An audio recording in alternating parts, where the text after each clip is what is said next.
Selamat pagi teman-teman, saya Dea Ananda, perwakilan dari kelompok 2 ingin menyampaikan hasil diskusi kelompok kami mengenai limbah padat yang berada di Rumah Sakit Umum Daerah Raden Matahir, Jambi.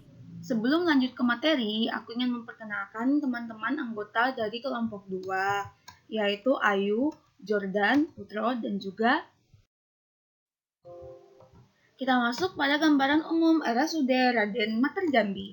Nah, RSUD ini mempunyai pemerintah dengan tipe B pendidikan yang mempunyai lingkup tugas dan fungsi pelayanan yang sangat luas dan penting. Rumah sakit ini mempunyai kapasitas hunian pasien yang banyak dan juga jenis pelayanan kesehatan yang beragam. Pada akhirnya mengakibatkan jumlah medis yang banyak. Nah, rumah sakit ini terletak di Lejen Suprapto nomor 31 di kota Jambi. Nah, luas rumah sakit ini juga termasuk besar loh, serta mempunyai tempat tidur sebanyak 443 dan tenaga kerja berjumlah 1.569 orang, terdiri dari dokter, bidan, perawat, staf operasional, dan karyawan pendukung. Nah, selanjutnya kita masuk kepada standar sanitasi pada rumah sakit ini. Standar yang digunakan yaitu Peraturan Menteri Lingkungan Hidup dan Kehutanan Nomor P56 Men LHK Setjen tahun 2015 tentang tata cara dan persyaratan teknis pengolahan limbah bahan berbahaya dan beracun dari fasilitas pelayanan kesehatan. Di mana dalam aturan ini dijelaskan mengenai pengurangan dan pemilahan limbah, penyimpanan limbah, pengangkutan limbah, pengolahan limbah, penguburan limbah, serta penimbunan limbah. Nah, kita masuk pada data observasi pada Rumah Sakit Umum Raden Matahir Jambi. Nah, pada awalnya, rumah sakit ini menggunakan insenerator, namun ternyata belum memiliki izin pengolahan limbahnya. Maka pada tahun 2014 dilakukan penilaian proper oleh KLHK. Dan akhirnya rumah sakit ini mendapatkan predikat hitam. Sejak tahun 2017, RSUD Raden Matahir Jambi ini bekerja sama dengan pihak ketiga untuk melakukan pengelolaan atau pemusnahan limbah medis padatnya. Tapi jika dilihat lagi, ternyata limbah medis padat diambil itu oleh pihak ketiga antara 7 sampai dengan 14 hari, berarti 1 sampai dengan 2 minggu. Sehingga penyimpanan limbah medis padat di TPS LB3 sebelumnya dilakukan pengolahan lebih dari 24 jam. Berarti tidak sesuai dengan Peraturan Menteri Lingkungan Hidup dan Kehutanan Republik Indonesia. Pada saat dilakukan pemilahan pada wadah penampungan limbah di beberapa sumber penghasil limbah medis padat, masih ditemukannya pemilahan yang salah pada tempatnya. Jadi, masih bingung antara limbah medis padat yang tajam maupun tidak tajam. Jadi seperti jarum suntik yang sudah atau belum direkaping, terus juga mungkin pada sarung tangan, masker yang harusnya ada di kantong hitam, tiba-tibanya ada di kantong kuning atau sebaliknya. Padahal pada hasil wawancara yang terdapat pada sumber data yang diambil, itu responden mengatakan bahwa emang sebenarnya benar terjadi ketidakpahaman pada saat melakukan pemilahan. Untuk dibahas data yang tadi, kenapa diberi label hitam? Soalnya Rumah Sakit Umum Raden Matahir Jambi ini memiliki pengolahan limbah yang sangat buruk. IPAL-nya juga belum memiliki perizinan. Pengelolaan rumah sakit juga belum sesuai dengan standar yang digunakan.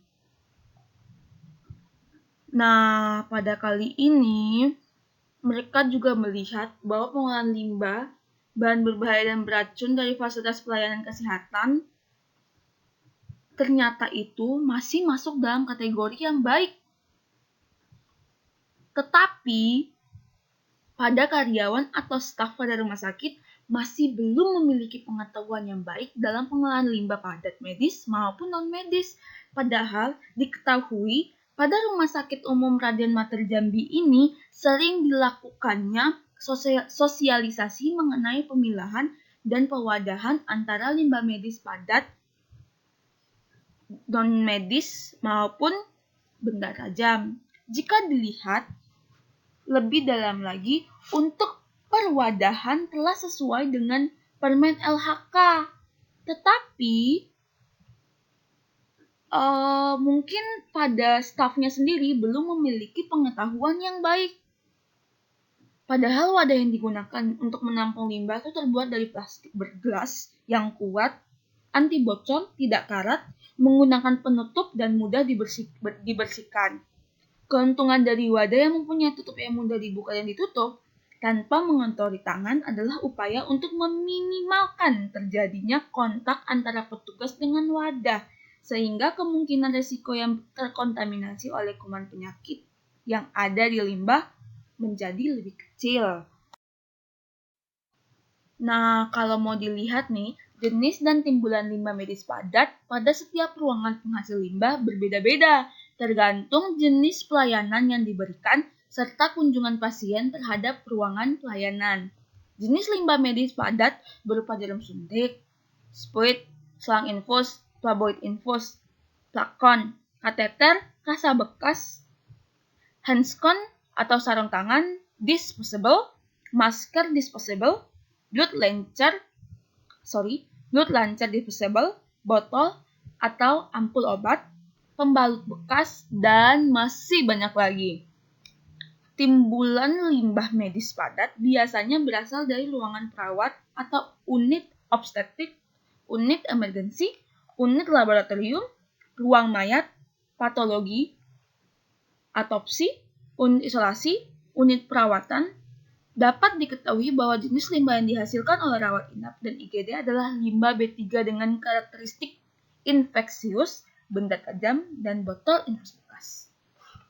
Untuk kegiatan pemilahan dan perwadahan, RSUD Jambi telah memiliki SPO yang berhubungan dengan kegiatan, yaitu SPO pengelolaan limbah medis padat non-medis, SPO pengelolaan limbah medis SPO pengelolaan limbah padat medis benda lunak, SPO pengelolaan limbah padat medis benda tajam, dan SPO pengolahan.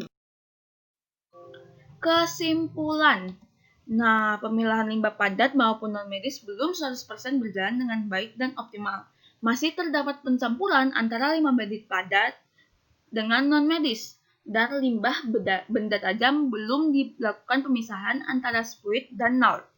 Bagian sarana pada lokasi tempat pengumpulan sementara di sumber penghasil harus dilengkapi dengan pintu dan terkunci, sehingga tidak bisa diakses oleh pihak yang tidak berkepentingan. Pengumpulan dan pengangkutan untuk pencucian wadah, limbah, dan troli belum menggunakan disinfektan. Perilaku dan masih kurangnya kesadaran dan kepedulian petugas medis terutama pada bagian perawatan dan penanganan limbah padat. Dapat diketahui bahwa adanya perbedaan antara pelaksanaan sistem pengelolaan limbah medis padat di RSUD Raden Matahir Jambi dengan Peraturan Menteri Lingkungan Hidup dan Kehutanan Nomor P56 MLHK Setjen tahun 2015 tentang tata cara dan persyaratan teknis pengolahan limbah bahan berbahaya dan beracun dari fasilitas pelayanan kesehatan meliputi perilaku dari petugas yang terlibat dalam pengolahan limbah medis. Daftar pustakanya diambil dari 2 jurnal, yaitu Analisis Sistem Pengolahan Limbah Medis Padat Berkelanjutan Rumah Sakit Umum Raden Matahir Jambi, serta Analisis Penerapan Sanksi Administrasi pada Pelaksanaan Pengelolaan Limbah Medis di Rumah Sakit Umum Daerah Raden Matahir Jambi. Terima kasih. Sekian hasil diskusi dari kelompok kami, semoga apa yang disampaikan dapat menambah ilmu maupun wawasan dari teman-teman sekalian. Terima kasih.